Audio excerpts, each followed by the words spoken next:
In this video, we're going to create a new component, and it's going to be the component that is going to display the result. So for example, if you select the amount and then you select the months to repay and calculate this is a component, but the one that displays the result is going to be another component.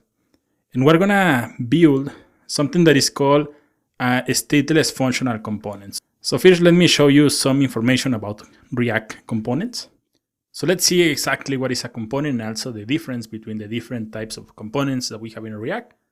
So a component will let you split and separate the user interface into independent and reusable pieces. Something really important is that each piece of your code, each component is going to be separated from the other components. Something really important is that you can connect your components and pass some data using something that is called the props. We already saw props, but in this video we're gonna use props again. There are two types of components in React: class components, the ones that use the ES6 syntax, and the other ones are called functional components. They are functions, and they are called also stateless functional components. So as I say, we have two types of components, and the syntax is going to be like this. For example, for the class components and for the functional components. In the class components, you can see that we start with class and then we give the name. We inherit from the component, and then the only method that is required for all the class components is the render method. It's the one that is mandatory. Then we use return to display some data. In the case of the functional components, the syntax is going to be like this: const, and then we add the name, which is going to be equals to an arrow function. You can see that right after the arrow function, I have these parentheses. You can use the parentheses like this, or you can use curly braces, and then inside you can use the function return. I'm gonna show you this in just a little. So you can see that the syntax is a little different from the class components and also from the functional components.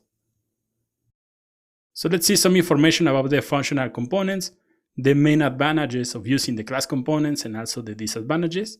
So the main advantage is that they are easier to create and also easier to read. The amount of code is going to be smaller. You can see that we have also less code.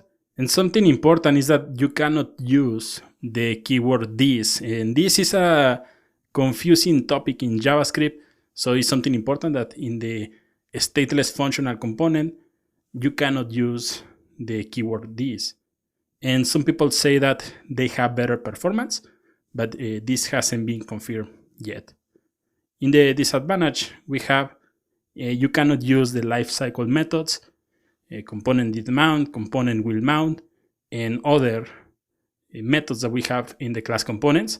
And also they don't have an state. That's why they are called stateless functional component. You cannot use refs, and something really important is if you need any of these, for example, if you need any lifecycle method, if you need an state, or if you need a ref, it's better to use a class component. So let's create the result component.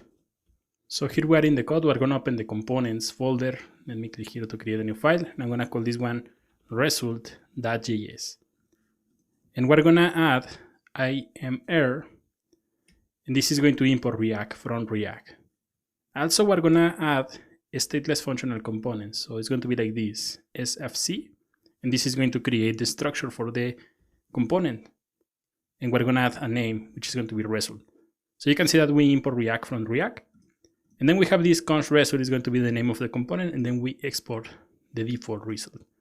You can see that we have return right here. I'm going to show you something in just a little.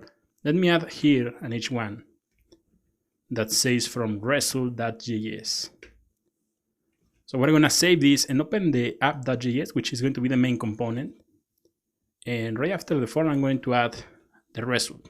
So we're going to add result like this, and this is going to import the component. So let me close this like this.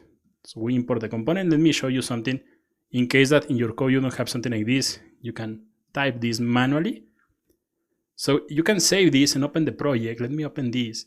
And you cannot see anything, but you can select the code, the text right here, and you can see we have from result.js. So we already import our stateless functional component. So you can see that in this one, compared to this one, we have class, and then we extend from component. In this one, we don't have something like this. It's going to be a function.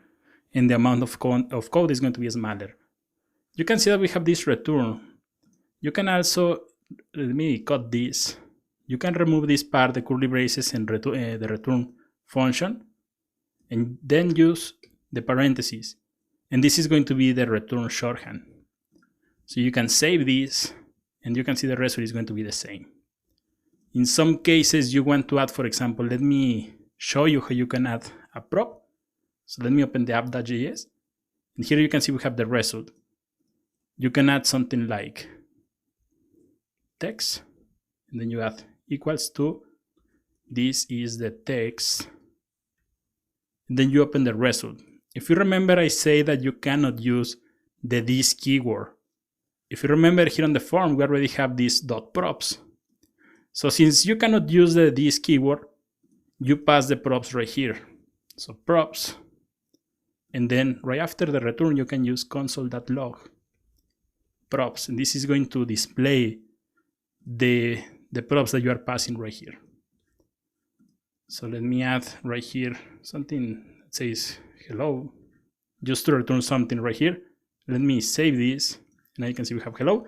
And let me inspect the code, open the console, and you can see that we have the props right here. In case that you want to display this, you are gonna use the curly braces, since this is going to be a JavaScript code, and then we use props, and then the name of the props, which is going to be text. So you can see here on the left we have text, and this is going to display that text that we pass from the main component. You can see we have this is the text. So these are the basics of the stateless functional components. You can see that they are a little different than the class components. And in the next video, we're gonna continue building these. So let's continue in the next video.